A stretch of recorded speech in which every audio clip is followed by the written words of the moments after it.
नीचे उन्होंने किसी ABC कंपनी को भी फॉरवर्ड की है, जैतून को भी फॉरवर्ड कर दी है। तो पहला तो इंटरेस्ट हम लोग जो CV को शॉर्टलिस्ट नहीं करते वो वहीं से नहीं करते। देखिए इंटरव्यू में करना क्या है, जजमेंट। इंटरव्यू क्या है, जजमेंट। किसी को हमने 10 मिनट में हमने फ्री कर दिया है तो इसका मतलब है कि वो रिजेक्ट हो गया, और किसी को 10 मिनट में फ्री कर दिया तो वो एक्सेप्ट हो गया। कैंडिडेट कोई भी अच्छा या बुरा नहीं होता। कैंडिडेट की स्किल्स आपकी स्किल्स के मुताबिक मैच करना होती हैं। हम बड़ा अच्छा बोल देते हैं, हम फिट किस्म की अंग्रेजी जाके बोल दिया, मेरे लिए ये कम्युनिकेशन स्किल्स नहीं है। एकेडेमिया साइड की अगर हम बात करें तो वो आपको तैयार कर सकते हैं, जॉब की जिम्मेदारी उनकी नहीं है।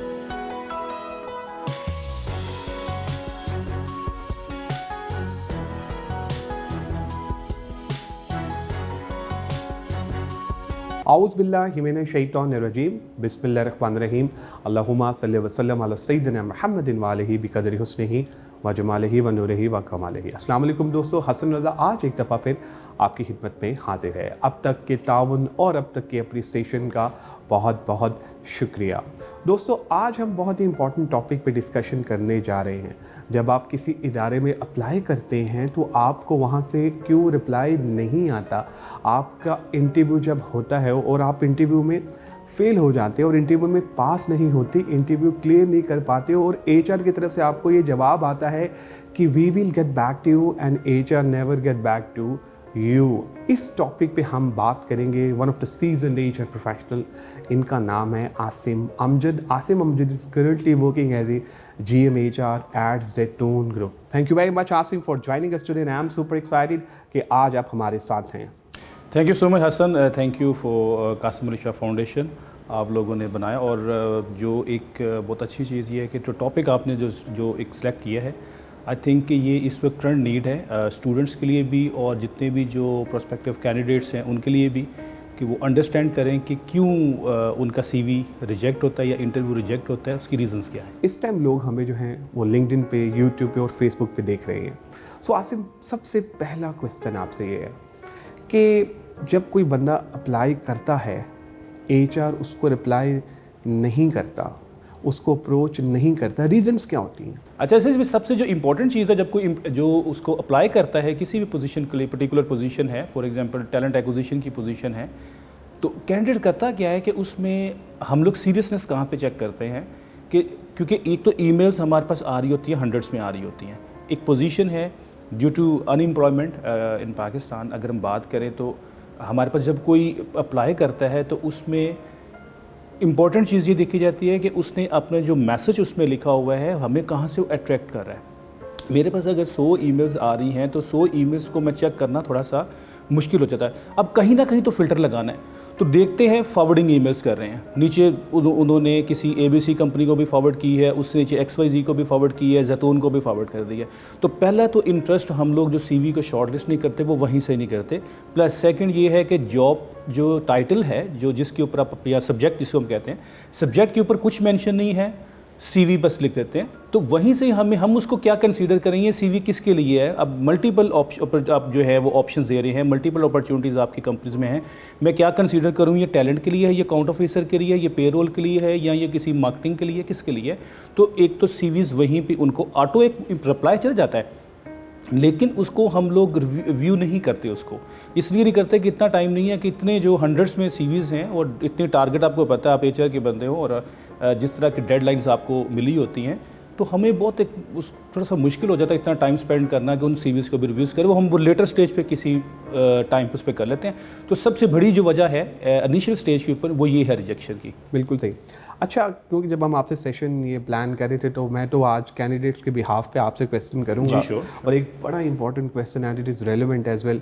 इंटरव्यू का टाइम दिया होता है 30 मिनट कि जी आपका इंटरव्यू 30 मिनट का होगा। आप उस कैंडिडेट को 3 मिनट के बाद, 5 मिनट के बाद फारिग कर देते हैं और कहते हैं we will get back to you and HR never get back in some situations. इसके बारे में आप क्या कहेंगे? देखिए, इंटरव्यू का टाइम जो है ना, जिसे हम कहते हैं 30 मिनट्स, हमारी कोशिश होती है कि 30 मिनट्स में हमने मैक्सिमम उसको कंक्लूड करना है। उसमें समटाइम ऐसा भी होता है कि इंटरव्यू हमने स्टार्ट किया और स्टार्ट में ही हमें आइडिया हो गया कि हम ये कैंडिडेट हमारे म्यार के ऊपर या हमारे कल्चर में फ़िट नहीं है, या जिस पोजीशन के लिए हम देख रहे हैं, जो जॉब डिस्क्रिप्शन हमारी है या जो स्किल सेट हम देख रहे हैं उसके ऊपर नहीं आ रहा, तो हम उसको बजाय उसको जो है इतना लंबा इंटरव्यू खींच के लेके जाएँ, उसको करें प्रोलॉन्ग करने की बजाय उसको हम लोग कट कर देते हैं, हम वहीं पे उसको जो है वो ब्रेक करते हैं और कंक्लूड कर ले उसमें। सेकेंडली, सम टाइम ऐसा भी होता है कि इंटरव्यू जो है वो इंटरव्यूअर पे भारी होता है। इट डजेंट मीन कि वो हम उसको रिजेक्ट करने वाले, नहीं भाई, हमें वो 10 मिनट में पता चला गया कि ये इसमें कैलिबर है, ये अच्छा है। अब हम क्यों उसको इतनी लंबी डिटेल में लेके जाएं जब हमें, देखिए इंटरव्यू में करना क्या है, जजमेंट। इंटरव्यू क्या है, जजमेंट है। हम किसी को 30 मिनट में, 10 मिनट में हम किसी को उसको एक्चुअल उसके जो इतने पिछले साल का एक्सपीरियंस है या उसने जो एजुकेशन ली है उसको हम लोग उस तरह एनालाइज नहीं कर सकते। हमने जस्ट एक जजमेंट करनी है। बेस्ड ऑन द जजमेंट हम लोग उसको 10 मिनट में जज कर लें या मैक्सिमम 30 मिनट में जज कर लें, ये हमारे पे अब डिपेंड कर रहा होता है। सो इट डजेंट मीन कि अगर किसी को हमने 10 मिनट में हमने फ्री कर दिया है तो इसका मतलब है कि वो रिजेक्ट हो गया, और किसी को 10 मिनट में फ्री कर दिया तो वो एक्सेप्ट हो गया। टाइम होता है, आपने एनालाइज करना है। बाज़ वक़्त पे ये भी चीज़ होती है कि किसी का इंटरव्यू प्रोलॉन्ग हो जाता है, तो सम टाइम इसलिए भी जो मेरी कोशिश होती है कि किसी को रिलैक्स करो, इतना रिलैक्स करो कि उसकी हार्ट बीट कंट्रोल में उसकी हो। क्योंकि हम लोग जिस सीट पर बैठ के जब इंटरव्यू कर रहे होते हैं तो हमें आइडिया हो रहा होता है कि उसकी हार्ट बीट कितनी इस टाइम चल रही है। तो नंबर 1 उसको हमने रिलैक्स करना होता है। हम उसके लिए गपशप वाला एलिमेंट को इस तरह की टॉपिक शुरू कर देते हैं कि उससे उसे लगे कि यार ये तो मेरे जैसा बंदा, ये तो बड़ा रिलैक्स है, बड़ा जिसे हम कहते हैं एक टिपिकल ज़माने के चिल वे में जो है ये इंटरव्यू करता है, ताकि वो अब अपने दिल की जो बात है वो अब निकाले। तो उसमें इंटरव्यू बाज़ वक़्त लंबा भी हो जाता है। तो वो ये ना समझे कि मेरा इंटरव्यू के वो एक 20 मिनट लग गए हैं, 25 मिनट लग गए हैं तो मैं तो अब इसमें जो है वो सक्सेसफुल होऊंगा, ऐसा नहीं है उसमें। और फिर ऐसा भी होता है कि सम टाइम के एक अच्छा कैंडिडेट है, हम जब उससे क्वेश्चंस कर रहे होते हैं तो कुछ ऐसे एलिमेंट्स आते हैं लाइक जिसको आप समझते हैं कि बिहेवियरल एंकर किस्म के जो क्वेश्चनर है, हम उस बिहेवियर को जज करने में कि पर्टिकुलर सिचुएशन में इसने क्या पर्टिकुलर जो है वो उसमें जो है एफर्ट अपनी दिखाई है, क्या स्किल सेट दिखाया है, उसको अंडरस्टैंड करने में बाज़ का टाइम ज़्यादा लग जाता है। और फिर कोई ऐसी इंटरेस्ट की चीज़ होती है जो इंटरेस्ट हम चाह रहे होते हैं देखना, वो हमारे इंटरेस्ट की जब बात वो कर रहा था, फिर हम उसको थोड़ा सा भी मज़ीद प्रोलॉन्ग करते हैं। सो कैंडिडेट्स के लिए मैं सिंपल बात करूंगा कि ऐसा कुछ भी नहीं है कि 10 मिनट में अगर इंटरव्यू हो गया तो जी वो इंटरव्यू हमारा सक्सेसफुल नहीं है, और एक बंदा 25 मिनट में इंटरव्यू दे के गया है तो वो कहे जी मेरा तो क्योंकि टाइम बड़ा अच्छा उन्होंने लिया था तो वो मेरा शायद इंटरव्यू जो है वो मैं सक्सेसफुल हो जाऊँगा, ऐसा नहीं है। अच्छा, आप ये कह रहे हैं कि इंटरव्यू की ड्यूरेशन पे आप अपने आप को जज ना करें कि आप पास हैं या फेल हैं या क्लियर हैं। बिल्कुल ठीक है, एग्रीड, वेरी वेल सेड। अच्छा, आज से एक और क्वेश्चन जो कि कैंडिडेट्स के पर्सपेक्टिव से मैं आपसे पूछूंगा, इंटरव्यू के बाद फीडबैक नहीं दिया जाता उनको नहीं बताया जाता कि आपकी एरिया ऑफ इम्प्रूवमेंट है। अक्सर औकात ये गिला है, मुझसे भी लोग कहते हैं कि यार इस तरह की चीज़ें हैं, तो आप क्या पर्टिकुलरली इसके ऊपर अप्लाई करेंगे? देखिए, जहाँ तक तो बात आ गई सीनियर लेवल्स के ऊपर, सी लेवल पोजीशंस हैं या उस तरह जो है वो कोई GM लेवल्स के ऊपर पोजीशन है, स्ट्रेटजिक मैनेजमेंट की आप पास कर सकते हैं, वहाँ पर तो हम लोग करते हैं। क्योंकि देखें वो एक सीनियर लोग हैं। आप किसी को कोई भी देखें, कैंडिडेट कोई भी अच्छा या बुरा नहीं होता। कैंडिडेट की स्किल्स आपकी स्किल्स के मुताबिक मैच करना होती हैं। देखिए, जहाँ पे अगर एक बंदा एक्सपीरियंस्ड है, सी लेवल पे वो काम कर रहा है, और अगर वो पिछली कोई 4-5 ऑर्गेनाइजेशन में या उसका जो है 15 से 20 साल का एक्सपीरियंस है, तो वो ये तो नहीं है कि वो उन कंपनीज में वो कोई कंट्रीब्यूट नहीं कर रहा। अगर वो कंट्रीब्यूट करते हुए आया ना, तो हमें फिर उनको ये नहीं होता, हम एक डिफरेंट वे में उनको जो है एक जो है वो एक नोट भेजते हैं उनको कि उनकी सिलेक्शन नहीं हुई, लेकिन ये इसका मतलब ये नहीं कि वो बुरे हैं। अच्छा, अब आ जाती हम जो रूटीन की पोजीशंस हैं जहाँ पे बहुत ज़्यादा कैंडिडेट्स जहाँ पे जो है वो अप्लाई कर भी रहे होते हैं, उनके इंटरव्यूज़ भी हो रहे होते हैं, सेल्स है, इसी तरह जो है वो आपके कस्टमर केयर के जो है जितने भी हमारे जो कैंडिडेट्स हैं। अब अगर हम फॉर एग्जांपल वहाँ पे कोई 10 से 15 के इंटरव्यूज़ कर रहे हैं, 20 इंटरव्यूज़ कर रहे हैं और पैरेलल बहुत सारी पोजीशंस की और इंटरव्यू, तो ऐसा करना नहीं चाहिए। बट ऐसा होता है कि बाज़ का टाइम की वजह से जो है अब हम उनको रिप्लाई नहीं कर पा रहे होते। लेकिन हमने ये भी उसमें लिखा होता है कि कोशिश ये होती है कि जो फाइनल इंटरव्यू में जो क्वालिफाई करें उनको हम लोग एटलीस्ट, उसमें जो डिसक्वालीफाई होते हैं उनको हम लाजमी बताएं उसमें। लेकिन जो इनिशियल स्टेज के ऊपर ही जिनको हम उनके सीवीज रिजेक्ट होते हैं ड्यू टू सर्टन रीजंस, तो उनको हम लोग कोशिश होती है उनके फिर रिप्लाई हम नहीं करते हैं, क्योंकि वो तो फिर रिप्लाई आपके जो है वो एक जो है वो बहुत ज़्यादा इन नंबर्स में एग्रीड। अच्छा, एक और बड़ा इंपॉर्टेंट क्वेश्चन एक ये है कि जब कैंडिडेट को पता चल गया यार कि मेरा इंटरव्यू अच्छा नहीं हुआ, वो एक ईमेल भी कर देता है। अक्सर औकात देखा गया है, क्योंकि देखिए हमारे यहाँ पाकिस्तान में अनएम्प्लॉयमेंट बहुत ज़्यादा है, तो लोगों में ज़रा गम और गुस्सा भी है इस अनएम्प्लॉयमेंट को लेके, तो फ्रस्ट्रेशन भी होती है लोगों की। आप क्या कहते हैं कि कब उनको जो है ना फीडबैक के लिए या फिर पता करने के लिए कि मैं सिलेक्ट हुआ हूँ या रिजेक्ट हुआ हूँ, आप लोगों से रब्ता करना चाहिए? मेरा ख्याल है कि एक तो ये कि एचआर जब वो इंटरव्यूज़ अपना दे के जाते हैं तो एचआर उनको बता देता है कि हम कितने टाइम के ऊपर जो है हम इसको जो है उनको ये लगता है कि शायद नहीं बताते क्योंकि बल्क में आपके पास आ रहे होते हैं ना।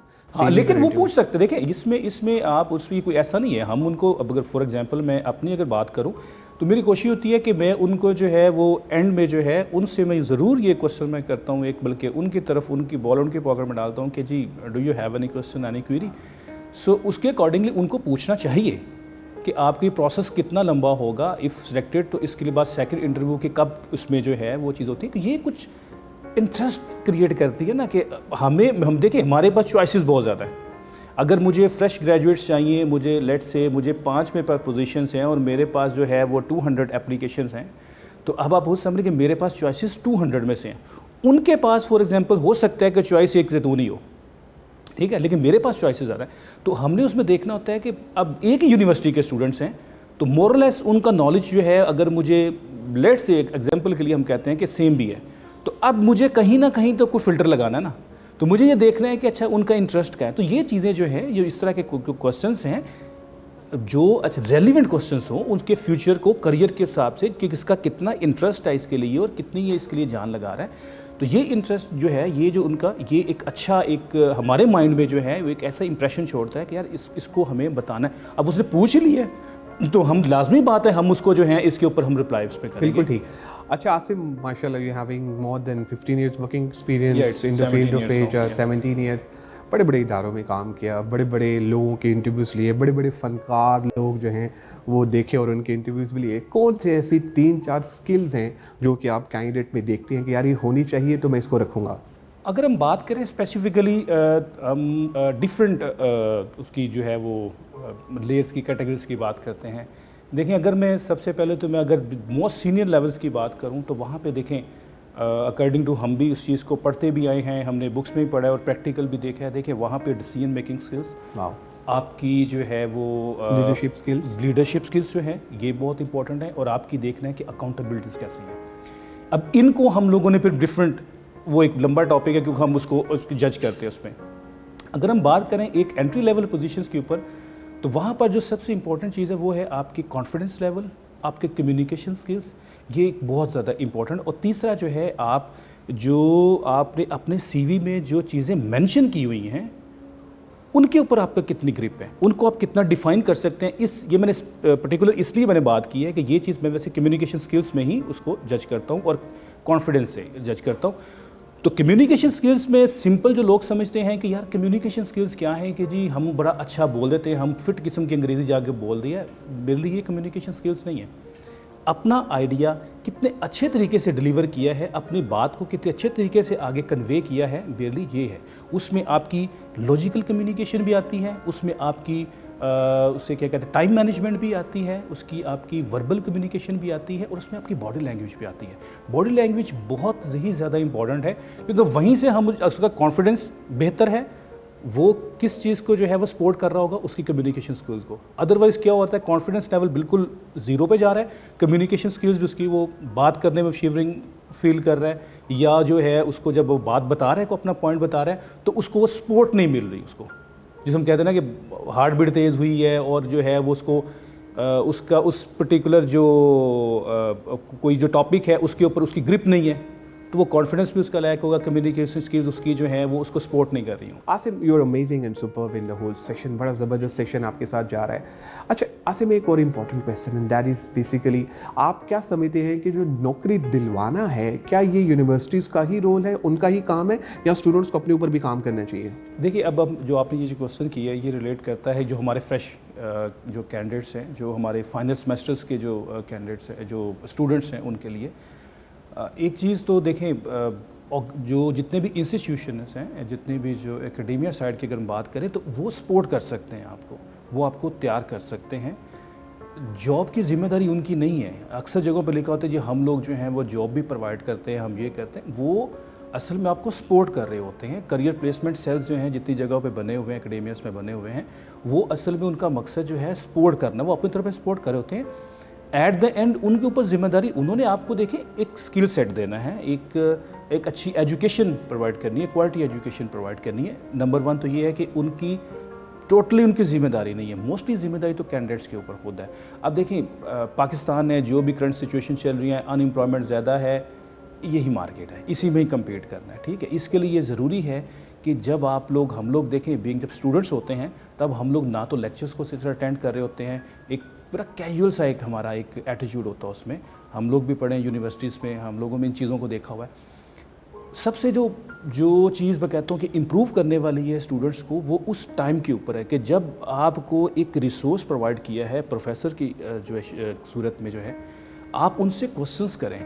अपने टॉपिक को जो आज पढ़ना है उसको पहले से प्रिपेयर करके आएँ। जब प्रिपेयर करते हैं फिर उनसे आप क्वेश्चंस करते हैं, फिर आपका एक्सपोजर बढ़ता है। देखिए उनके एक्सपीरियंस से आप उसको जो है यूटिलाइज उसमें करें। आपको there is no need to reinvent the wheel, ठीक है।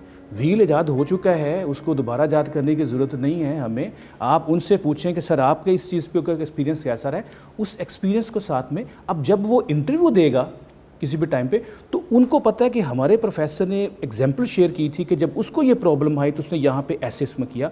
तो भैया देखिए आपने यहाँ से बाहर निकलना है, एक रास्ता इस्लामाबाद को जाता है, एक रास्ता मुल्तान को जाता है, तो आपको पता है कि अगर मैं राइट टर्न हो जाऊँगा तो मैं इस्लामाबाद जाऊँगा, तो लेकिन अगर गलती से आप लेफ़्ट टर्न हो गए तो आपको आगे जाके यू टर्न लेके आप वापस आएंगे, लेकिन दोबारा से कभी नहीं करेंगे उस तरह। तो अगर किसी ने आपको बता दिया कि भाई यहाँ से अगर मैं लेफ़्ट हो जाऊँगा तो पिंडी को जाऊँगा दूसरी तरफ जाऊँगा, तो आपको पता चल जाएगा कि यार मुझे इसकी एक्सपीरियंस सीखना चाहिए कि मैंने गलत रास्ता अडॉप्ट नहीं कर रहा। तो इसी तरीके से जब हम स्टूडेंट्स की बात करते हैं तो ये जिम्मेदारी देखें स्टूडेंट्स की है। स्टूडेंट्स ने सर्च आउट करना है अपने लिए। ऑर्गेनाइजेशन ने आपको जो इंस्टीट्यूट्स की मैं बात करूंगा तो उन्होंने आपको कोई ऐसा नहीं है कि उन्होंने आपको सिर्फ इसलिए पढ़ाया कि आप नौकरी करें। आप कारोबार भी कर सकते हैं, आप कोई जो भी आप कंसल्टेंसी भी कर सकते हैं, कुछ भी कर सकते हैं। सो मेरे ख्याल से अगर बात करूँ तो 70% जो स्टूडेंट्स का अपना इसमें रोल होता है और जो 30% रोल होता है ये होता है इंस्टीट्यूट्स का। अब छोटी सी एक चीज़ इसमें ऐड में कर दूं जो मेरे जहन में इसमें आई है कि जब कैंडिडेट जो हमारे स्टूडेंट्स हैं, जब ये एकेडमी के दौरान जो प्रोजेक्ट्स कर रहे होते हैं, उस वक्त जब ये डिफरेंट ऑर्गेनाइजेशंस में जाते हैं, उस वक्त ये उनके साथ किस तरह से वो प्रोजेक्ट को कर रहे हैं, ये उनके लिए आप कह लें कि सबसे बड़ी अपॉर्चुनिटी है उस ऑर्गेनाइजेशन में या उस इदारे में एंट्रेंस लेने के लिए। अच्छा कोई प्रोजेक्ट किया है तो उनका जो जिस मैनेजर के साथ मिलके वो प्रोजेक्ट किया है, वो हमेशा वो जब भी उसको अपना CV देगा कि सर मैंने अपनी एजुकेशन कंप्लीट कर ली है, तो आप काइंडली अगर अपॉर्चुनिटी हो तो HR वाले से कहेंगे मुझे कंसीडर करें, तो वो अपने ही उसमें कह देगा कि जी मुझे ज़रूरत है। तो ये मेरे स्टूडेंट्स मेरे पास आए थे, ये इंटर्नशिप के लिए आए थे या मेरे पास प्रोजेक्ट्स के लिए आए थे, बहुत अच्छे तरीके से उन्होंने काम किया था, बड़े डिसेंट वे में काम किया था, अच्छा स्किल सेट है, तैयार बच्चे हैं, तो मैं इनको जो है अपने पास एज MTO ले लेता हूँ या फ्रेश ग्रेजुएट लेता हूँ। तो ये चीज़ बड़ी इंपॉर्टेंट है जो स्टूडेंट्स को सीखनी चाहिए। बिल्कुल सही। Asim, any final word about Qasim Ali Shah foundation, please go ahead. देखिए मेरा ख्याल है कि कासिम अली शाह खुद जो हैं एक बहुत बड़ी इंस्पायरेशन है बहुत सारे लोगों के लिए। उसमें हर लेवल के लोग हैं। उसमें हम बात करते हैं कि जो जूनियर लोग हैं, जो जिनका इतना ज़्यादा पढ़ाई से या ऑर्गेनाइजेशन से लिंक नहीं है, मैंने उन लोगों को भी देखा हुआ है। जो कुकिंग करते हैं वो भी सुन रहे हैं कासिम अली शाह को, जो एक बहुत बड़े एक अच्छे लेवल के ऊपर है, लाइक जिसे हम C लेवल पे पोजीशन पे बैठे हैं, वो भी इनको देख रहे हैं। पुलिस वाले भी उसको सुन रहे हैं, एक नॉर्मल वे में भी लोग सुन रहे हैं। और अब जब ये फाउंडेशन बनाई है तो देखें फाउंडेशन के ऊपर जिस तरीके से हम लोग फॉर एग्जांपल आज का जो है हम टॉपिक की भी बात कर लेते हैं या आपके सेशंस की बात कर लेते हैं, तो देखें हज़ारों लोग इसको देख रहे हैं। अब ये डिपेंड करता है कि हम लोग जब यूट्यूब के ऊपर बैठते हैं या हम लोग डिफरेंट उसमें चैनल सोशल मीडिया के ऊपर देखते हैं तो हम उसे स्क्रॉल करके आगे चले जाते हैं या उसको। सोशल मीडिया ने बड़ा अच्छा रोल प्ले किया इसमें, इस फाउंडेशन के लिए भी किया कि फाउंडेशन के लिए बड़ी आसानी हुई है कि अपना मैसेज जो है अपने जो डिफरेंट उनके जो हमारे जो सेमिनार्स कंडक्ट हो रहे हैं, जो हमारे सेशंस कंडक्ट हो रहे हैं, वो दूसरों तक कैसे उसमें पहुँचें। और उसके लिए देखें फ्री ऑफ कॉस्ट। एक टाइम था कि जब हमें बहुत ज़्यादा पैसा लगता था हमें सेमिनार्स करवाने में, सेमिनार्स को अटेंड करने में। अब तो आपको जो है वो आपके पास इतना बड़ा प्लेटफॉर्म सोशल मीडिया है कि आप किसी भी इंस्टीट्यूट को वहाँ पे सर्च आउट कर सकते हैं, वहाँ से सीख सकते हैं। सो कासिम अली शाह फाउंडेशन ने जो है वो क्योंकि वो एक कासिम शाह साहब जो है उन्होंने एक इंस्पिरेशन थे बहुत सारे लोगों के लिए। जब उन्होंने फाउंडेशन की इसको बनाई है तो उसके बाद जो है अब बहुत सारे लोगों की वो रीच में आ चुके हैं, ठीक है। तो लोगों के लिए मैं ये कहूँगा कि सबके लिए कहूँगा कि जिनको इंटरेस्ट है, जिनको मोटिवेशन स्पीकर बनने की ज़रूरत है या जो बनना चाहते हैं, जो ट्रेनिंग्स में जाना चाहते हैं या कुछ सीखना चाहते हैं, वो ज़रूर इनके लेक्चर्स को अटेंड करें। इनके जितने भी ऑर्गेनाइजेशन के जितने भी जो सेमिनार्स होते हैं, जितने भी जो सेशंस होते हैं डिफरेंट इंडस्ट्रियलिस्ट्स के साथ होते हैं या वो एकेडेमिया के साथ होते हैं, उनको सुने, बहुत ज़्यादा नॉलेज आपको मिलेगा उसमें। तो मैं डेफिनेटली थैंक यू करूँगा on behalf of society. Thank you Asim for your time, for your support and love. बहुत अच्छा रहा आपके साथ session. Thank you so much. आप लोगों का भी बहुत शुक्रिया आज के एपिसोड देखने का। आज हमारे साथ आसिम अमजद थे कि जो कि GM HR हैं जैतून ग्रुप के। हमने उनके साथ काफ़ी टफ क्वेश्चंस उनसे हमने पूछे और उन्होंने बड़ी अच्छी तरह उनका आंसर भी दिया कि सम टाइम जब HR को रिप्लाई करना होता है तो वो रिप्लाई नहीं करते हैं या हायरिंग मैनेजर्स रिप्लाई नहीं करते हैं, तो देयर आर मल्टीपल रीजंस। फिर उन्होंने हमें ये भी बताया कि इंटरव्यूज़ की जो ड्यूरेशन होती है इसके ऊपर आपने अपने आप को जज नहीं करना है कि आप सिलेक्टेड हैं या रिजेक्टेड हैं। दोस्तों, एक अच्छे मैसेज के साथ इस प्रोग्राम का मैं अख्ताम करूँगा। अगर आप चाहते हैं कि आप ज़िंदगी में कामयाब हों तो दूसरे लोगों को कुचले नहीं, उनका साथ दें, उनको साथ लेकर चलें, उनकी कामयाबी का सहारा बने, तभी आप ज़िंदगी में कामयाब हो सकते हैं। यकीन मानिए, जब आपको कोई दिल से दुआ देता है ना तो वो दुआ ऊपर तक जाती है और वो दुआ लगती है। Thank you very much. अपना फीडबैक हमसे ज़रूर शेयर कीजिएगा ताकि हम भी इम्प्रूव कर सकें। Take care.